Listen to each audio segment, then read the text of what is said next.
Dámy a pánové, přivítejte mého dnešního hosta. The big black nigga balls. Ahoj kluci. Tak já jsem si dneska pozval kvůli tomu, abych zjistil, jak se stala $19 Fortnite court. Byla to celku náhoda. Byli jsme na školní exkurzi a já si tam chodil, Balls. když jsem viděl, že jeden z nich chybí.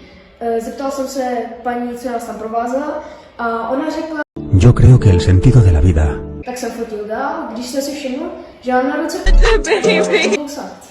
ukažte, můžete tady do kamery. Let's go. A kousl mě, zalekl jsem se, i když jsem bohužel rozbil, ale už mám koupený nový.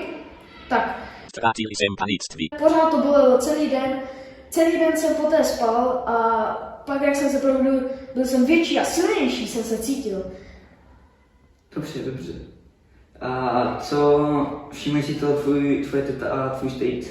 No, řekl jsem to strýcovi a tetě a reagovali na to zvláštně. Moc mi nevěřili ze začátku a když jsem jim ukázal, Prdel. jsem jim to potvrdil a už si na to snad zvykli.